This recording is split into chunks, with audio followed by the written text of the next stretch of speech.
This game was given to me at Gencon 2024 for me and my wife to enjoy, as well as the possibility of me doing content around it. Was not specified, but it may play a little biased here. Hello and welcome to Assorted Meeples. I'm Phillip the Meeple on duty, and today we are talking about Arch Ravels. Going to Gencon this year, I was not looking at Arch Ravels. I went to XYZ Games, who produces this, with the intent to meet Adam McCurrion.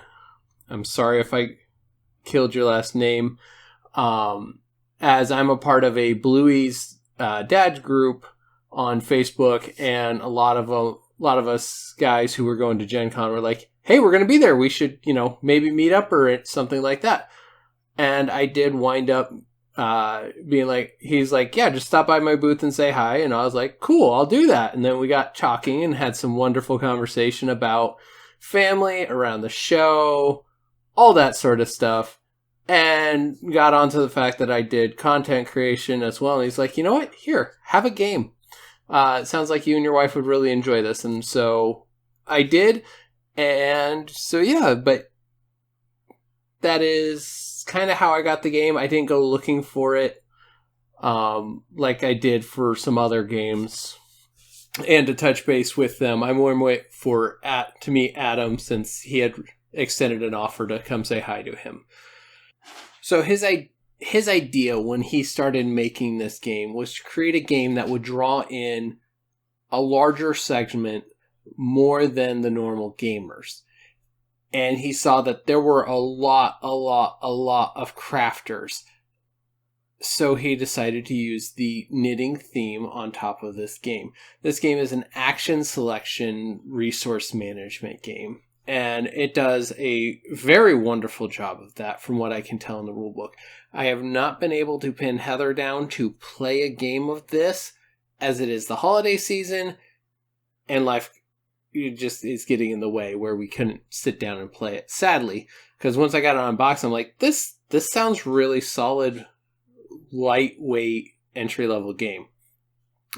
He also created this game to have more going than just a very surface game that non-gamers would play. He wanted to bring in gamers as well and really push how far he could get that design, where encompassed people who don't normally play games and people who do, and bring them together at the table for an enjoyable experience for both parties. Which, from reading this, I think he did quite well. The gameplay loop in this game is very simple, and that's not a takeaway. That is actually something really nice. It is very streamlined in what you're doing. As most action selection games, on your turn, there will be some B-roll going. You will take one of the 4 actions that is available to you, and you're going to do that. Now, what are those 4 actions? Well, the first action we're going to look at is shopping. Now, shopping, you're going to go to this board in front of you where you have 6 upturned cards for you to purchase. Now, when you pick them, next to your shopping bag, you're going to have a number. That is how many times you can go shopping and pick up a card. Some of them have more, some of them have less, but their powers and abilities are all balanced in a way to make sure that it's fair for everybody. So there you're picking up yarn. You're going to pick up a card, and then you're going to take the corresponding yarn and put it in your thing. Once you use the card, you discard. You don't refill right away. You wait till the end of your turn to do that.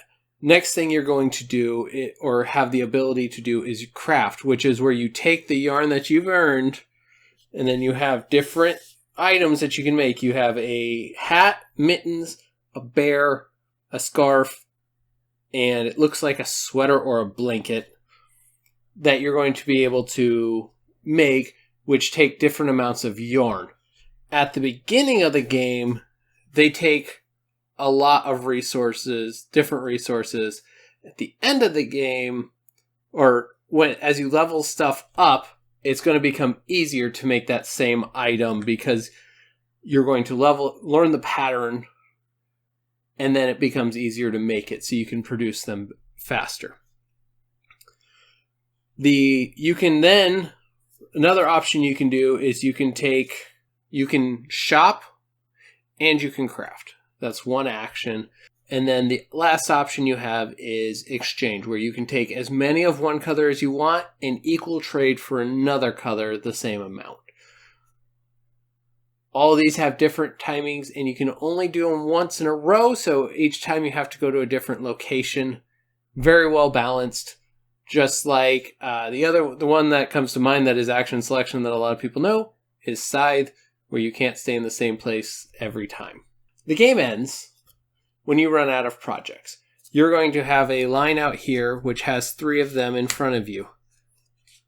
And on these project cards are different items that they need to complete. So in this case, pond hockey requires 4 stocking caps to be made.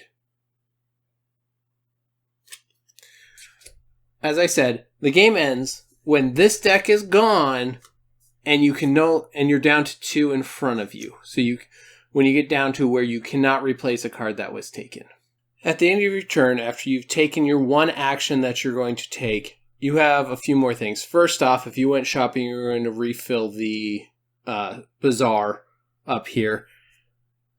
Then you can finish a project, which means you turn in the resources required for you, and you get that. Now, why are you trying to complete these? Is these have points for end-of-game scoring.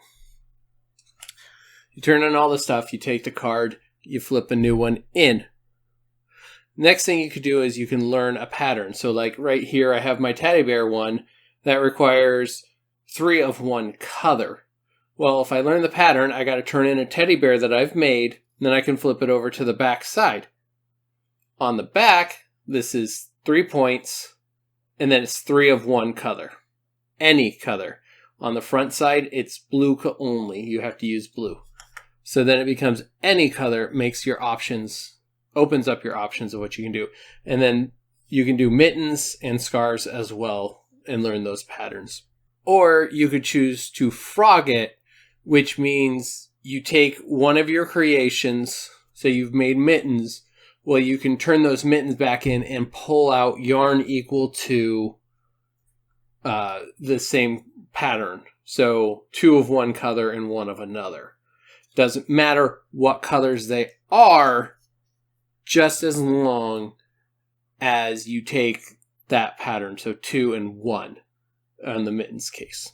As a brief overview of how this game works, the pros and cons of this game, this is absolutely fantastically gorgeous. They did a top-notch job of the production quality of all the individual component pieces. The cardboard pieces are great. The fun part is they also threw a artist card in here for the artist that did that. That is something, while artists get credit in games, this is actually kind of nice because it has ways to see her artwork on the back of it. Very nice shout out to the artist there. The game box itself, the insert, is designed to get this game to the table and set up as smoothly and efficiently as possible. And I noticed that, and I really appreciate that because, again, there are games out there that just don't care that they're making your life harder for tear up and set down, which means the game's not going to get pulled out if it takes forever to play over and over again.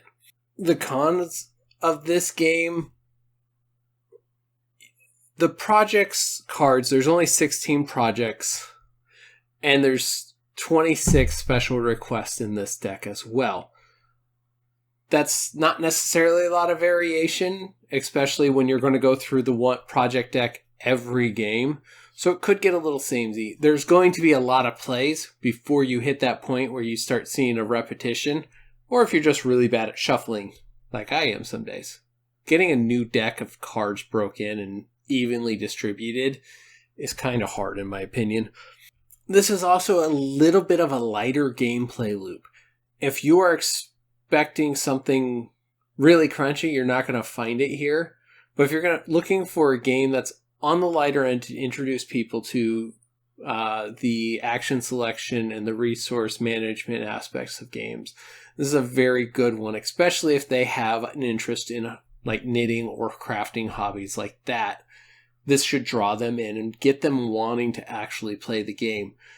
But if you're looking for really hard, really deep gameplay, you're not going to find it in this game. But it wasn't designed to be that crunchy. So know that before you go in. This is one I've been wanting to play with Heather. But like I said, scheduling has just gotten out of hand for us as we rush before the holidays to get us where we need to be for the holidays. And that's okay. But I really want to play this with her because this is right up her alley of hobbies. She does sewing on the side and is quite fabulous at it. So this is one thing that would interest her. Just haven't made it to the table yet. This one will stay in my collection for a while at least because I like the artwork and it looks like it's going to be fun to play. It'll stay at least till I've played it a few times. Then I will look at whether I really need it in my collection or not. So I will have a link down in the description below if you want to go pick up a copy of this for yourself. Again, Adam, thank you very much for the conversation at Gencon and the game as well. Leave a comment down below if you've played this one, if you like this one, and what your thoughts and opinions are on it. So, thank you very much, guys, for watching, and we will see you next time. All right. Bye.